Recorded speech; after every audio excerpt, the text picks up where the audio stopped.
Assalamualaikum warahmatullahi wabarakatuh. Alhamdulillahi rabbil alamin, wa bihi nasta'in wa ala umuri dunya waddin. Wassalatu wassalamu ala sayyidina Muhammadin wa ala alihi wa sahbihi ajma'in, amma ba'du. Qala rabbi shrah li sadri wa yassir li amri walul 'uqdatam min lisani yafqahu qawli. Qalu subhanaka la ilma lana illa ma 'allamtana innaka antal alimul hakim. Yang kami hormati pengurus Masjid Al Barokah beserta jajarannya, yang kami hormati Bapak RT, Bapak RW, tokoh masyarakat, Bapak Ibu hadirin hadirat alim ulama cerdik pandai yang insyaallah dirahmati oleh Allah Subhanahu wa taala. Tak bosan-bosannya bersyukur kita kepada Allah Subhanahu wa taala dengan melafazkan hamdalah bersama alhamdulillahi rabbil alamin. Karena malam ini Allah masih beri kita kekuatan, Allah masih beri kita kesehatan Bapak Ibu. Dan malam ini perjuangannya agak berat. Ngapa agak berat? Karena habis maghrib 5 ini Indonesia lawan Maroko Bapak Ibu. Wah, saya pun kalau nggak wirid nonton bola. Ya Pak ya, saya pikir tadi ada nggak jamaahnya nih. Saya yakin kurangnya jauh nih. Alhamdulillah masih ramai Pak ya. Alhamdulillah. Indonesia lawan Maroko. Malam Indonesia lawan Irak lagi. U23. Apa lo Ustaz? Saya suka bola Pak ya. Kalau minum kopi saya enggak. Kalau bola saya suka saya. Baru tahun ini pula Indonesia masuk Piala Dunia. Walaupun U17 Pak Ibu, saya pikir dibantai sampai 10-0. Ternyata enggak. Lawan Panama 1-1, lawan Ekuador 1-1. Entah mereka ngalah, entah betul-betul kita hebat, wallahu a'lam bishawab. Saya pikir dah habis-habisan Pak Ibu. Saya bersyukurlah malam ini masih bisa ikut kajian Pak Ibu ya. Kemudian berselawat kita kepada Rasul dengan lafaz Allahumma sholli ala sayyidina Muhammad wa ala ali sayyidina Muhammad. Assalamu alayka ya Rasulullah. Orang tua kami, Bapak Ibu hadirin hadirat yang insyaallah dirahmati oleh Allah Subhanahu wa taala. Malam ini kita akan membahas atau mengkaji babu wujubi amrihi ahlahu wa auladahu al-mumayyizina wa sairi man fi ra'iyatihi bi ta'atillah. Artinya bab wajibnya memerintahkan keluarganya, anak-anaknya yang sudah mumayyiz dan orang-orang yang kekuasaannya berada di bawahnya untuk taat kepada Allah Subhanahu wa taala. Jadi Bapak Ibu merintahkan keluarga kita, anak-anak kita untuk taat kepada Allah itu hukumnya wajib. Dan orang-orang yang kekuasaannya berada di bawah kita untuk taat kepada Allah pun itu hukumnya juga wajib. Apa contohnya orang-orang yang kekuasaannya di bawah kita Pak Ibu? Umpamanya Bapak Ibu menjadi pemimpin perusahaan, itu karyawan-karyawannya bisa kita wajibkan untuk taat kepada Allah. Apa contohnya? Waktunya sholat. Kalau bisa berjamaah, berjamaah. Kalau kita pimpinannya, kita punya karyawan, bisa nggak dipaksa demikian Pak Ibu? Oh bisa Pak Ibu. Kayak perusahaan roti, itu keren dia. Waktu sholat 5 waktu, itu tutup warungnya Pak Ibu. Yang jualan roti itu 5 waktu tutup ya. Tapi yang di Pekanbaru, kalau luar Pekanbaru, buka juga kadang Pak Ibu. Karena butuhan kemarin saya pergi ke Kampar, ke Sukakarya, waktu azan Isya buka dia. Oh ternyata di kota yang tutup. Mungkin ya angsur-angsur Pak Ibu ya. Tapi yang jelas ini waktunya sholat dia tutup Bapak Ibu di kota. Pernah saya pagi-pagi mau beli roti buat anak-anak MDA Pawai. Itu saya mau nangis, tersentuh saya. Apa bikin tersentuh? Ada 1 orang bersih-bersihkan sekaligus kasir. Kemudian ada 3 orang, 4 orang itu berdiri kelilingi meja. Ngapain? Sambil megang Quran, sambil baca Quran. Subhanallah. Keren apa Ibu? Ngapa bisa demikian? Karena pemimpinnya mewajibkan untuk taat kepada Allah. Kemudian sambal lalap halalan thayyiban yang ada di Tabek Gadang atau depan Masjid Raya An-Nur Mustika Bapak Ibu ya. jalan-jalan Cepedak juga dekat tempat saya tinggal. Itu keren. Apa bikin keren? Karyawannya kalau mau kerja itu tak boleh langsung kerja. Jadi masuk ucapkan salam ke toko, masuk pakai kaki kanan, macam ke masjid lah. Masuk kaki kanan, ngambil air wudhu, kemudian sholat duha, baru kerja. Subhanallah. Ini keren Pak Ibu. Orang-orang yang kekuasaannya di bawah kita itu bisa kita paksakan Pak Ibu. Dan sekarang alhamdulillah pengusaha-pengusaha muslim itu banyak yang bangkit Bapak Ibu. Ketika pimpinannya orang muslim yang betul-betul taat kepada Allah, karyawannya pun diajak taat kepada Allah Subhanahu wa taala, maka kita dukung Bapak Ibu. Kan itu keren, karyawannya suruh baca Quran, karyawannya suruh sholat, kita beli ke sana bagus Bapak Ibu. Umpamanya mohon maaf, daripada ke Panholano, Holland Bakery, bagus ke roti, rasanya beda-beda tipis Bapak Ibu. Tapi mereka mendukung karyawannya untuk taat kepada Allah. Daripada ke KFC, mohon maaf, lebih bagus ke Rocket Chicken yang punya Pak Haji. Apalagi zaman sekarang ya Pak Ibu, udah ada edaran dari MUI. Apa edarannya? Nggak usah beli barang makanan, produk-produk yang ada hubungannya dengan Israel. Ini salah satunya. Saya kalau beli nggak mau, kalau dikasih saya minum. Kan ya Pak ya? Ini mohon maaf, ini kita jihad ekonomi apa Ibu, untuk bangkitkan apa Ibu. Ini mohon maaf. Ya pindahlah yang beda-beda rasa sedikit nggak apa-apa Ibu. Pepsodent pindah ke Ciptaden. Kalau nggak HNI, itu kan langsung dipimpin Dewan Syariahnya Dr. Haji Muhammad Mawardi Soleh. Kan keren Pak Ibu. Pusat promo enggak, kita ini ngaji sama Pak Ibu. Saya nggak ada di bersama mereka. Cuma kita ingin bangkitkan ekonomi. Ketika ada orang nyuruh karyawannya untuk taat kepada Allah, maka pun kita dukung Pak Ibu. Apalagi besok mau cari pemimpin, tuh cari yang terbaik Pak Ibu. Supaya apa? Nanti karyawannya pun, anggotanya, pemerintahannya itu disuruh taat kepada Allah. Apa contohnya? Kayak di Rohul. Di Rohul itu waktu bupatinya Pak Ahmad, itu pegawai-pegawai subhanallah, sholat zuhur, asar wajib di Islamic Center Pak Ibu. Keren nggak? Oh keren. Jadi ketika punya kekuasaan itu dibawanya bisa untuk dipaksa untuk taat kepada Allah Subhanahu wa taala. Maka besok cari pemimpin bentar lagi Pak Ibu, subhanallah. Mudah-mudahan dapat yang soleh, dapat yang adil, yang bisa ngajak rakyatnya untuk taat kepada Allah Subhanahu wa taala. Kira-kira nomor berapa? Kalau anak sekolah dia juara 1, juara 2, juara 3, cari yang juara berapa? Juara 1. Ya kalau enggak, kita pilih yang terbaik ya Pak Ibu ya. Kalau beda pilihan ya silahkan, enggak ada paksaan ya Pak Ibu ya. Tapi besok ingat, bisa dipertanggungjawabkan enggak di hadapan Allah Subhanahu wa taala. Kamu milih karena apa? Nah, kalau karena baiknya alhamdulillah selamat. Tapi kalau karena warni piro, selamat enggak besok? Itu bikin susah Pak Ibu. Dan tempat kita ini yang paling susah. Ngapa ustadz-ustadz kita ini tak bisa duduk di parlemen? Susah duduknya Pak Ibu. Karena ustadznya nggak punya duit ya Pak Ibu. Asal jamaah minta dukungan, ustadz minta dukungan, langsung warni piro, langsung gitu Pak Ibu. Kalau enggak, ya Allah ya Rabbi. Tapi kadang tak bisa juga disalahkan Pak Ibu. Digembar-gemborkan, jangan politik uang, jangan politik uang. Datang masyarakat yang susah, itu kalau 200.000, 300.000 itu berharga bagi mereka. Bisa beli beras 10 kilo untuk 1 bulan, bisa beli susu untuk 2 bulan buat anaknya. Kalau yang punya duit, 200.000, 300.000 ada kecilnya itu. Jangan pula nanti gara-gara 300.000 susah 5 tahun. Itu yang punya duit. Yang nggak punya duit susah juga Pak Ibu. Tapi jelas kita berdoalah, mudah-mudahan besok yang duduk anggota dewan, yang jadi pemimpin itu betul orang yang soleh. Allahumma amin. Sehingga apa? Bisa mengajak rakyatnya, bisa mengajak masyarakatnya untuk taat kepada Allah Subhanahu wa taala. Dan di dalam Islam itu menariknya, kata Ustaz Adi Dayat, kalau ketua-ketua itu bahasanya kan roisun.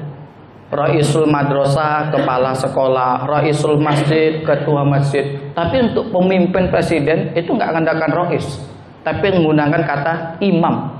al-imamu al-adil. Apa artinya imam? Imam itu adalah orang yang bisa mengajak jamaahnya untuk dekat kepada Allah Subhanahu wa taala, untuk bisa mengajak jamaahnya untuk sama-sama masuk ke dalam surga. Maka kalau imamnya tak soleh, lalu bagaimana mungkin bisa ngajak rakyatnya untuk masuk surga sama-sama? Maka pentingnya pemimpin yang adil. Dalam Islam disebut dengan imam. Orang tua kami, Bapak Ibu hadirin hadirat yang selalu dirahmati oleh Allah Subhanahu wa taala. Jadi hukumnya memerintahkan anak kita, keluarga kita, kemudian orang-orang yang kekuasaan di bawah kita untuk taat kepada Allah adalah wajib. Apa dalilnya Ustadz? At-Tahrim ayat ke-6. Ayat ini populer Bapak Ibu, sering dibaca oleh Ustadz, Buya, Kiai, para imam, itu sering dibaca. Apa ayatnya? A'udzu billahi minasyaitonir rajim. Bismillahirrahmanirrahim. Ya ayyuhallazina amanu qu anfusakum wa ahlikum nara wa qudu'an nas wal hijaratu 'alaiha malaikatun ghilazun shidadul la ya'sunallaha ma amarahum wa yaf'aluna ma yu'marun. Ya ayyuhallazina amanu, hei orang-orang yang beriman, ku anfusakum, jagalah dirimu, wa ahlikum, dan juga keluargamu, dari apa? Naron, dari api neraka. Ngapa mesti kita jaga diri kita dan juga keluarga kita dari api neraka? Karena besok bahan bakunya api neraka adalah manusia dan juga batu. Makanya kita wajib mendidik anak-anak kita, memerintahkan keluarga kita untuk taat kepada Allah Subhanahu wa taala. Supaya apa? Mereka selamat dari azab api neraka. Lalu apa yang kita ajarkan Ustadz? Supaya anak-anak kita, keluarga-keluarga kita itu selamat dari azab Allah, kemudian tetap taat kepada Allah Subhanahu wa taala. Apa yang kita ajarkan? Yang pertama, ajarkan tauhid yang benar Bapak Ibu. Ajarkan betul-betul bagaimana caranya supaya mengesahkan Allah. Ajarkan betul bagaimana caranya supaya mereka paham tentang ketauhidan. Mereka paham tentang Allah Subhanahu wa taala. Bagaimana caranya Ustadz supaya kenal dengan Allah, supaya tauhidnya supaya benar? Maka kita ajarkan, kita jelaskan kepada mereka ayat-ayat yang berbicara tentang Allah Bapak Ibu. Apa diantaranya? Surat Al-Ikhlas. Ini surat ini pendek tapi keutamaannya luar biasa. Apa sebabnya? Karena menjelaskan tentang Allah Subhanahu wa taala. Kul, katakanlah, huwallahu ahad, Allah itu esa, Allah itu satu. Beda dengan agama yang lain. Agama yang lain Tuhannya lebih dari satu. Ada yang dua, ada yang tiga, ada yang laki-laki, ada yang perempuan. Orang kafir Quraisy itu Tuhannya ada laki-laki, ada perempuan apa Ibu? Makanya ada Manat, ada Uzza, ada Hubal, ada Lata, Uzza, ada Manat, ada Hubal. Itu laki-laki dan perempuan. Tapi dalam Islam Allah itu esa. Tapi jangan pula kita tanyakan Allah itu laki-laki atau perempuan, itu kurang kerjaan apa Ibu? Tak boleh kita tanya demikian. Nanti lebih paham, lebih kaji lebih dalam lagi tentang tauhidnya. Cukup pikirkan tentang ciptaannya, maka akan mengakui tentang kebesaran Allah Subhanahu wa taala. Kemudian siapa Allah itu? Allahus Somad. Allah tempat kita bergantung. Setiap apapun masalah yang terjadi, bergantungnya kepada siapa? Bergantungnya kepada Allah Subhanahu wa taala. Siapa Allah itu? Lam yalid wa lam yulad. Allah itu tidak melahirkan dan juga tidak dilahirkan Bapak Ibu. Kalau agama yang lain itu Tuhannya melahirkan. Orang Yahudi, wa qalatil yahudu Uzairun ibnullah. Orang Yahudi mengatakan Uzair itu anak Tuhan. Bagaimana orang Nasrani, wa qalatin nasara al-masih ibnullah, orang Nasrani mengatakan Isa itu anak Tuhan. Ini na'udzubillah. Dalam Islam Allah tidak melahirkan dan juga tidak dilahirkan. Kalau sempat Tuhan melahirkan apa Ibu? Kira-kira siapa yang jadi bidannya? Kan bingung apa Ibu? Itu hebatnya dalam Islam. Tuhan kita, Allah kita tidak melahirkan dan juga tidak dilahirkan. Bagaimana Allah itu? Walam yakul lahu kufuwan ahad. Tak ada satu pun yang bisa menyamai Allah Subhanahu wa taala. Ini kita ajarkan Pak Ibu anak-anak kita supaya tauhidnya lurus. Ajarkan al-ikhlas, ajarkan artinya. Kemudian apalagi kita ajarkan supaya lebih kenal dengan Allah? Ajarkan ayat kursi ya Pak Ibu. Bapak Ibu yang hadir hafal ayat kursi? Hafal, jangan sampai nggak hafal Pak. Apa gunanya Ustadz? Kalau Bapak punya istri sering ngomel-ngomel, pegang aja kepalanya. Wa ilahukum ilahu wahid, la ilaha illa huwar rahmanur rahim. Insya Allah ngomelnya seperti apa tuh diem Pak. Tapi coba lah Pak, istrinya marah-marah nggak jelas, ngomel-ngomel nggak jelas, bacakan ada kursi. Itu diem Pak. Kalau nggak diem Pak Ustadz tambah ngomel, ambillah kursi. Insya Allah baru diem. Nggak, jangan apa Ibu ya, nggak, jangan. Tapi ngerti saya kalau bapak ke Ibu dia berani. Kalau Ibu ke bapak yang tak berani ya kan Bu. Nah, jangan coba-coba Bu. Ya Allah, ini ayat ini keren, menceritakan tentang Allah. Wa ilahukum ilahu wahid, la ilaha illa huwa rahmanur rahim. Allahu la ilaha illa wal hayyul qayyum. Allah itu esa, tidak ada Tuhan selain Allah. Bagaimana sifatnya Allah? Al-Hayyu. Apa artinya Hayyu? Allah itu maha hidup. Maka kita sebagai orang yang beriman, punya Allah yang maha hidup, itu senangnya luar biasa Pak Ibu. Alangkah sedihnya kita kalau punya Tuhan, Tuhannya mati. Itu tak ada keren-kerennya. Patung-patung ini sembah itu hidup atau mati? Mati, udah dibikin sendiri, disembah sendiri. Tapi Tuhan kita subhanahu al-hayyu maha hidup. Dan yang bikin keren lagi al-qayyum. Apa al-qayyum? Tak butuh dengan orang lain Bapak Ibu. Tak butuh dengan selainnya. Hidup tapi kalau butuh dengan orang lain itu tak keren. Tapi Allah itu qayyum, bisa berdiri dengan zatnya sendiri, tak butuh dengan yang lain Bapak Ibu. Beda dengan kita. Sekaya apapun kita, sehebat apapun kita, butuh nggak dengan orang lain? Butuh Pak Ibu. Orang kaya uangnya banyak, bisa dia bikin rumah sendirian? Tak bisa Pak Ibu. Tetap nyuruh orang lain. Rumah dah jadi, rumahnya besar, sanggup dia bersihkan sendirian? Tak juga sanggup, nyuruh orang lain Pak Ibu. Tapi ada pula di Sulawesi, orang bikin viral, bikin rumah besarnya luar biasa Pak Ibu. 5 tahun rumahnya baru siap. Bayangkan, rumahnya berlapiskan emas. Tapi penghuninya tak banyak, cuman berapa orang. Saya yang paling heran ketika ditanya, diwawancarai, Ibu di sini sama siapa? Sama anak, pokoknya sedikit lah orangnya gitu. Pembantu ada? Nggak ada. Terus Ibu bersihkan rumah ini berapa lama? Ya kurang lebih 2 bulan lah baru siap. Jadi kalau membersihkan rumah 2 bulan baru selesai, ulang dari awal, selesai ngurang dari awal, itu habis umurnya buat bersihkan rumah Pak Ibu. Ya Allah, tak ketemu Bu pola pikir Pak Ibu.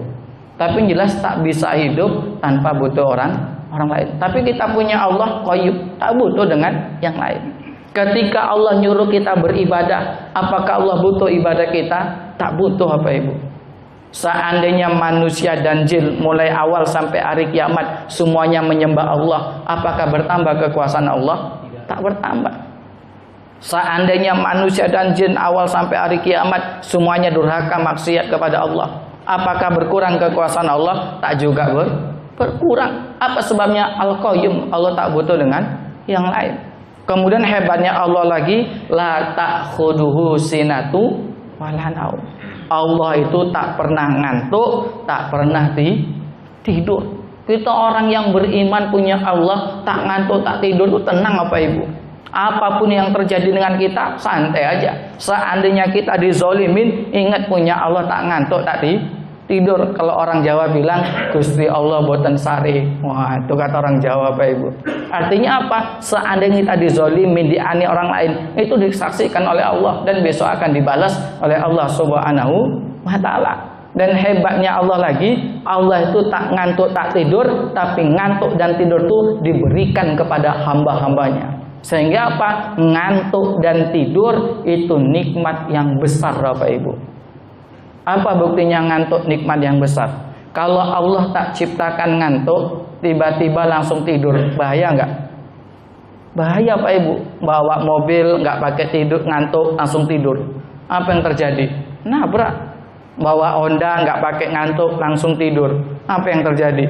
Bisa masuk paret. Berarti ngantuk ini nikmat yang besar. Kalau ngantuk aja nikmat yang besar, apalagi tidur itu nikmat yang besar. Allah sebutkan dalam Quran, wa ja'alna naumakum subata. Allah jadikan tidur itu istirahat yang paling baik. Maka tidur ini nikmat yang sangat besar. Apa buktinya Pak Ibu? Ketika orang sakit itu sembuh gara-gara minum obat atau tidur? Minum obat nggak tidur sembuh nggak? Tak juga sembuh Pak Ibu. Apa yang bikin bisa sembuh? Karena dibantu oleh tidur. Maka tidur ini nikmat yang sangat besar Pak Ibu. Makanya kalau Ustaz ceramah ada jamaah yang tidur, itu nggak boleh tersinggung. Apa sebabnya? Jamaahnya sedang mendapatkan nikmat yang iya Pak Ibu. Mohon maaf, jangan remehkan tidur di pengajian. Mungkin pernah saya sampaikan, ada orang masuk Islam gara-gara apa? Lihat ada orang tidur di pengajian Bapak Ibu. Kisah nyata ini di Amerika. Ada orang tidur di hotel, pakai AC, pakai kasur, tapi tak bisa tidur. Pas pagi-pagi, buka jendela, nampak ada ustaz ceramah, jamaahnya 4 orang, 5 orang, sambil duduk, nggak pakai kursi, nggak pakai AC, nggak pakai kipas, tapi ada yang tidur. Maka dia penasaran. Awak di kamar yang udah dingin, pakai AC, pakai kasur yang empuk, tak bisa tidur. Ini sambil duduk kok bisa tidur ya? Turun dia. Ikut dengarkan kajian. Nggak lama kemudian tidur ya. Akhirnya bangun tidur masuk Islam Bapak Ibu. Subhanallah. Ini gara-gara apa? Ada yang tidur di pengajian. Makanya tidur pun nikmat yang besar Pak Ibu. Dan hebatnya bagi kita itu tak terjadi pada Allah Subhanahu wa taala. Ketika diterangkan demikian, insya Allah makin kenal dengan Allah. Lalu bagaimana lagi supaya tauhid kita makin mantap, supaya kenal dengan Allah Subhanahu wa taala? Kalau orang dulu apa Ibu, itu diajarkan sifat wajib bagi Allah. Apa lagunya? Allah wujud kidam baqa mukhalafatu. Terus banyak yang nggak hafal ya Pak Ibu, atau udah lupa Pak ya. Ini lagu ini keren. Supaya apa? Kenal dengan Allah. Allah itu ada nggak? Ada. Apa bahasa Arabnya? Wujud. Artinya Allah itu ada, bahasa Arabnya wujud. Apa buktinya wujudnya Allah? Apa buktinya adanya Allah? Dengan adanya alam jagat raya ini menunjukkan adanya Allah Subhanahu wa taala. Sejak kapan Allah itu ada? Kidam. Apa artinya kidam? Terdahulu. Sebelum alam jagat raya ini ada, Allah itu sudah ada. Bahkan sebelum lafaz ada itu ada, Allah pun sudah ada. Itu kerennya Allah Pak Ibu. Sampai kapan Allah itu ada? Baqa. Allah itu kekal. Ketika semuanya binasa, yang kekal hanya Allah Subhanahu wa taala. Kullu man 'alaiha fan, kullu man 'alaiha fan, kullu man 'alaiha fan, wa yabqa wajhu rabbika dzul jalali wal ikram. Fabi ayyi ala'i rabbikuma tukadziban. Kuluman alayapan, semuanya binasa. Siapa yang kekal? Hanya Allah Subhanahu wa ta'ala. Bagaimana cirinya Allah itu? Mukhalafatul hawadis, berbeda dengan makhluknya. Kita melihat, Allah nggak cuma melihat, tapi maha melihat. Kita mendengar, Allah nggak cuma mendengar, tapi Allah maha mendengar. Ketika diajarkan demikian Bapak Ibu, insya Allah makin kenal dengan Allah Subhanahu wa ta'ala. Sehingga apa yang terjadi dalam hidupnya ketika menghadapi masalah, ketika hidupnya sulit, kepada siapa dia bergantung? Hanya kepada Allah Subhanahu wa ta'ala. Ya, pingin selamat dari api neraka, pingin benar ibadahnya, maka yang pertama kita ajarkan tauhidnya yang lurus. Betul-betul kenalkan dengan Allah Subhanahu wa ta'ala. Kemudian yang kedua, apa yang kita ajarkan kepada mereka supaya selamat dari azab kubur, ibadahnya betul-betul taatnya diterima oleh Allah Subhanahu wa ta'ala, maka ajarkan kepada mereka ibadah yang benar Bapak Ibu. Ibadah yang paling penting di dalam Islam adalah sholat.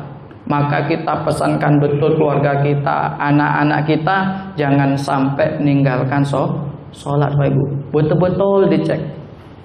Kalau dalam hadisnya, hadis riwayat Imam Abu Daud, sanadnya Hasan, qala Rasulullah SAW, Nabi bersabda, muru auladakum bisolah, perintahkanlah anak-anak kalian untuk melakukan sholat.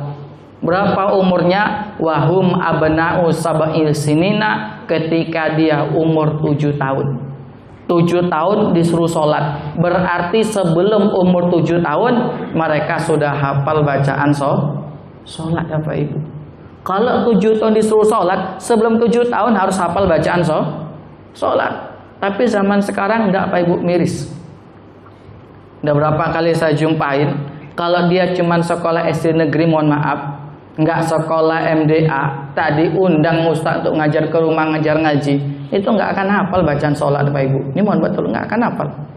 Saya kadang sholat di dekat rumah itu, habis sholat ada anak-anak kecil, saya tanya, kamu kelas berapa? Kelas 6. Tadi sholat apa? Mikir dia, sholat apa lah tadi? Udah sholat aja mikir, apalagi bacaannya. Apa niatnya? Dia baca salah. Tadi wudhu, apa niatnya? Nggak pakai niat. La ilaha illallah. Ini kasihan apa Ibu. Maka sekarang ini di Pekanbaru, mohon maaf betul, untuk anak-anak pelajaran agama tentang ibadahnya itu minim mereka dapatkan. Apa sebabnya? Di sekolah itu belajar agamanya itu sedikit Bapak Ibu. Dan di Pekanbaru ceramah banyak, tapi buat orang-orang tua, buat anak-anak ada nggak? Nggak ada Bapak Ibu.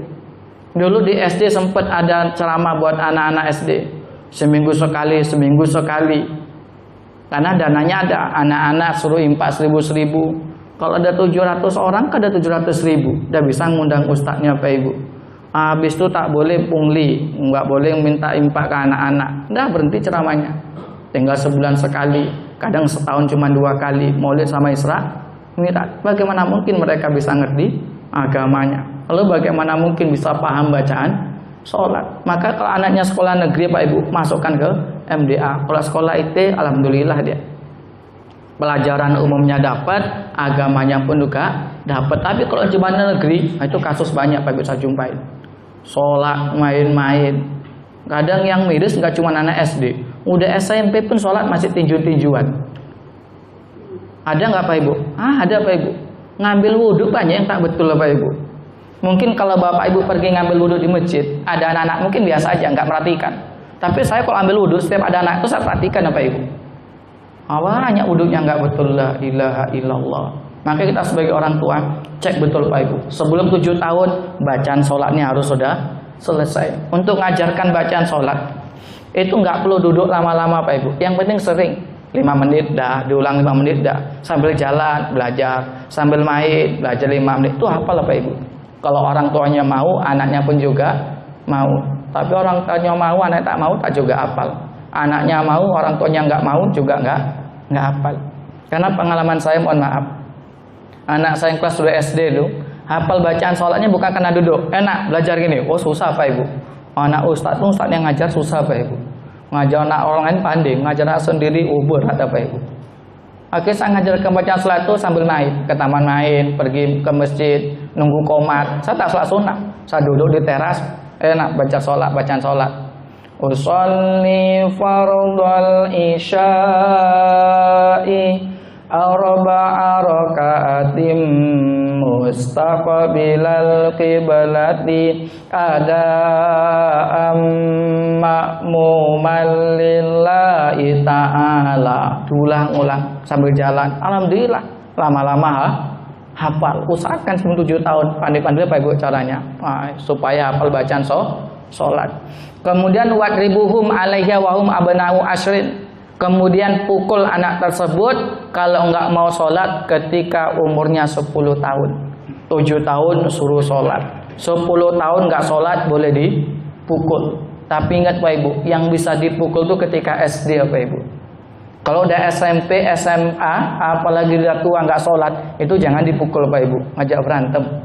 Cobalah, ada bapak enggak sholat, tak pukul Pak yang enggak sholat, kalau enggak ngajak berantem. Yang bisa dipukul itu ketika masih SD, maka tekankan betul, biasakan sholat dari kecil. Kemudian lanjutan hadis ini,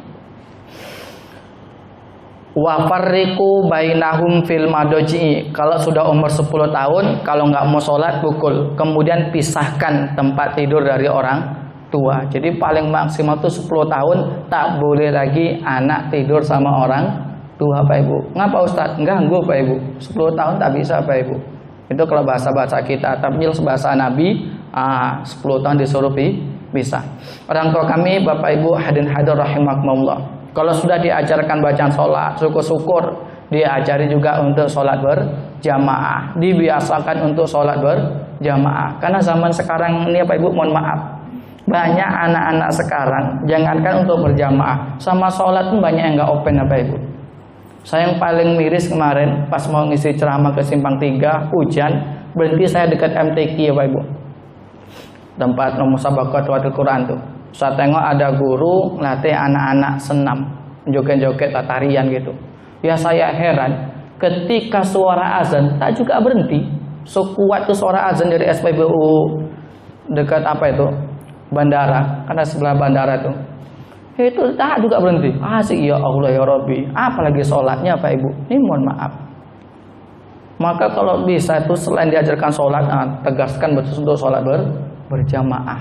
Karena sholat itu yang paling keren ketika bisa sholat berjamaah. Sholatnya betul-betul otomatis diterima oleh Allah Subhanahu wa Ta'ala. Untuk motivasi sedikit ya Pak Ibu, mungkin Bapak Ibu pernah dengar kisahnya Sya'ban. Sya'ban ini salah satu sahabat Nabi yang sholat subuhnya selalu berjamaah. Ini motivasi untuk saya, untuk kita semuanya Pak Ibu. Namanya Sya'ban, ini sholat subuh tak pernah terlambat. Akhirnya suatu ketika sholat subuh dia nggak datang. Akhirnya ditanya oleh Nabi, mana Sya'ban kok nggak datang? Ada yang tahu rumahnya Sya'ban? Oh ada, ditanya-tanya, dicari rumahnya, ternyata ketemu. Berapa perjalanan dari masjid ke rumahnya? Kurang lebih 2 jam atau 3 jam Bapak Ibu. Kalau sholat subuh jam 5, berarti berangkat dari rumah itu sekitar jam 3 Bapak Ibu. Bayangkan, mungkin sini Panam jalan kaki lebih Bapak Ibu ya. Sholat subuh tak pernah terlambat. Subhanallah. Padahal perjalanannya 2 jam sampai 3 jam. Ketika ketemu, ditanya sama sama Nabi, mana Sya'ban? Oh ya Rasulullah, Sya'ban barusan meninggal. Akhirnya sahabat pun sedih juga. Ada yang rajin sholat berjamaah sholat subuh tak pernah tinggal, ternyata sudah meninggal. Ketika cerita, apa kata istrinya? Ya Rasulullah, coba jelaskan kepada kami. Sya'ban itu ketika mau meninggal bukan mengucapkan kalimat la ilaha illallah.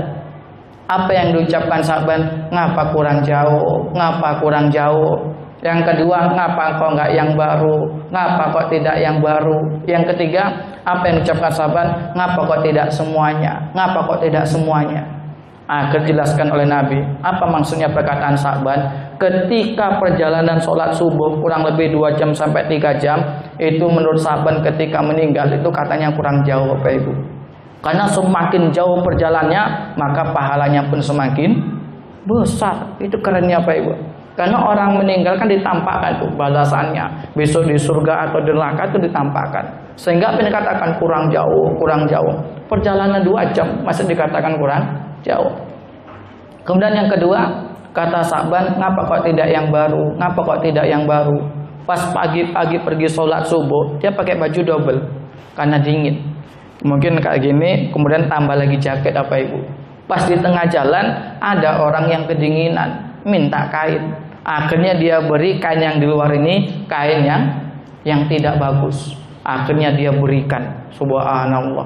Ketika mati dia nyesel, ngapa kok tadi ngasihnya tidak yang baru, kok tidak yang bagus, malah yang saya second. Kalau sekarang orang kan tidak Pak Ibu, itu ngasih kepada orang lain biasanya ketika sudah second, biasanya ketika sudah nggak bisa dipakai lagi. Tapi jadilah Pak Ibu, daripada nggak dibagikan sampai akhirnya mubazir. Ini mohon maaf. Kemudian yang ketiga, apa yang dikatakan oleh Sa'ban, ngapa kok tidak semuanya? Ngapa kok tidak semuanya? Pas perjalanan dia punya makanan roti, ada orang yang minta roti, dia kasih setengahnya. Itu pun menyesal. Subhanallah. Tapi yang menarik dari Sa'ban ini, perjalanan melakukan sholat subuhnya kurang lebih 2 jam. Subhanallah. Itu keren apa Ibu? Makanya sahabat tuh gelarnya betul luar biasa. Apa gelarnya? Radhiyallahu anhu. Allah tuh ridho kepada mereka. Apa sebabnya? Karena memang amalan ibadah mereka luar biasa. Kita ajarkan anak kita ibadahnya. Apa ibadah yang paling penting? Sholat. Sholat jangan ditinggal. Syukur-syukur bisa berjamaah. Kemudian yang terakhir, apa yang kita ajarkan kepada mereka supaya selamat dari azab neraka, taatnya betul-betul terima oleh Allah Subhanahu wa taala, maka ajarkan kepada mereka untuk membaca Al-Qur'an apa itu. Kalau di Pekanbaru sekarang ini tidak ada alasan tidak bisa membaca Al-Quran, tak ada alasan Pak Ibu. Apa sebabnya? Ustadz di Pekanbaru ini sebanyak-banyaknya Pak Ibu. Kalau di kampung mungkin sekarang wajar. Ngapa nggak bisa baca Quran? Kami nggak ada ustadznya. Ngapa ustadznya nggak ada? Semuanya pindah ke kota. Wajar Pak Ibu. Tapi kalau di kota kekurangan ustadz nggak Pak Ibu? Nggak kekurangan. Ustadz sebanyak-banyaknya Pak Ibu. Ngapa ustadz di kampung banyak pindah ke kota? Karena ternyata Pak Ibu, kalau di kampung ngajar ngaji itu sebulan gajinya 30 hari. Itu dia masalahnya. Kalau di kota ngajar ngaji, insya Allah Pak Ibu, saya dulu ngajar ngaji bisa cukup untuk kuliah, bisa beli motor, bisa untuk nikah. Kalau di kampung, maka ustadznya banyak yang pindah ke kota Pak Ibu. Ya mohon maaf. Dan saya itu merasakan betul Pak Ibu. Saya dulu ngajar ngaji, bukan nggak banyak berarti saya waktu saya tamat SMA itu, sampai 30-an. Habis maghrib sampai setengah 9, kadang jam 9 saya ngajar ngaji Pak Ibu. Itu bayar sebulan 15.000. Ada pula yang nunggak-nunggak. Nggak cuma 1-2 orang. Yang paling saya sakit hati, di rumah punya mobil, ngajar ngaji pun bayarnya nunggak-nunggak. La ilaha illallah. Saya suruh pulang, akhirnya ngeromet-ngeromet mamanya. Ini mohon maaf Bapak Ibu. Itu fenomena di kampung. Kalau di kota alhamdulillah Pak Ibu, bisa mereka menghargai ustadz. Makanya di Pekanbaru ini kalau ngundang ustadz itu gampang Bapak Ibu. Dan untuk introspeksi yang salah kita atau ustadz itu gampang. Kalau bulan pertama rajin dia datang, habis kiat mulai sering libur, nah, itu paham Bapak Ibu. Pak ya, ini paham, ini mohon maaf. Kadang mereka nggak ngerti ya Pak Ibu. Dia anggapnya ya Allah Robbi, untuk ngeles tak ada hitung-hitungan, untuk ngajar ngaji hitung-hitungan. Termasuk saya ngajar di MDA, SPP sebulan 25.000, banyak juga yang nunggak. Ya salah. Tapi yang jelas Pak Ibu, di kota lebih alhamdulillah penghargaan kepada guru ngaji, ustaz itu alhamdulillah dibandingkan di kampung Pak Ibu. Tapi pahalanya nggak tahu bisa di akhirat. Tapi banyak di kampung atau di kota, wallahu alam bisawab. Tapi jelas kita ajarkan Pak Ibu anak-anak kita, jangan sampai tak bisa baca Quran, motivasikan supaya semangat belajar Quran. Bagaimana caranya? Sampaikan hadis Nabi. Kata Nabi, qala Rasulullah SAW, Nabi bersabda, khairukum man ta'allamal Qur'an wa 'allamahu. Kata Nabi, sebaik-baik kalian adalah orang yang belajar Al-Qur'an dan orang yang mengajarkannya Pak Ibu. Pilihannya cuma 2. Kalau bacaan kita bagus, paham tajwidnya, paham fasohanya, paham bacaan Gharibul Quran, bacaan yang tak sesuai dengan tulisannya, Ada bisal ismu dibaca bisal ismu, ada ismam, ada imalah, ada tashil, macam-macam Pak Ibu. Kita paham, kita ajarkan kepada orang lain, maka kita termasuk orang yang paling baik. Tapi mohon maaf kalau bacaan Quran kita masih kurang, cara mengucapkan huruf masih susah, bedakan huruf yang hampir-hampir sama pengucapannya masih susah, tajwidnya nggak hafal, goribur Quran hafal lagi, kemudian kita mau belajar, maka kita juga termasuk orang yang paling baik ya Pak Ibu. Dan sengerti saya Pak Ibu di Pekanbaru ini, kalau untuk wirid itu udah luar biasa. Tiap malam ada pengajian di Pekanbaru. Bahkan masjid-masjid itu ada kajian subuhnya tiap hari, kultum zuhurnya tiap hari, tambah kajian maghrib lagi. Ada yang tiap malam pun wirid, zuhurnya tiap hari. Pokoknya pengajian udah luar biasa. Cuman ada yang kurang satu Pak Ibu. Apa yang kurang? Belajar Al-Quran. Itu kurang Pak Ibu. Kayak ginilah kita bahas tafsir. Nggak usah yang tinggi-tinggi, surat pendek aja lah. Anas, Al-Falaq sampai Ad-Duha. Dibacakan sama ustadznya, kemudian Bapak Ibu nirukan. Nanti ada nyoba 1 orang 2 orang. Saya yakin hari ini nyoba, besok tak datang lagi ya Pak Ibu. Itu masalahnya di Pekanbaru. Saya udah nyoba Bapak Ibu kayak gitu. Saya coba ngaji tafsir Anas sampai Ad-Duha. Saya coba ke jamaah ibu-ibu. Hari ini datang, besok tak datang lagi. Akhirnya daripada ibunya nggak datang, lama-lama habis jamaahnya, udahlah nggak usah lanjutkan lagi. Dah habis baca, bahas, terangkan, dah selesai Pak Ibu. Tapi yang jelas orang yang belajar Al-Quran mengajarkannya termasuk orang yang paling baik. Mudah-mudahan kita yang hadir, keluarga kita dijadikan Allah Subhanahu Wa Taala keluarga yang tauhidnya lurus, rajin ibadahnya, benar bacaan Qurannya dan juga rajin baca Quran sehingga pas selamat dari api neraka. Allahumma amin. Kurang lebihnya mohon maaf. Assalamualaikum warahmatullahi wabarakatuh.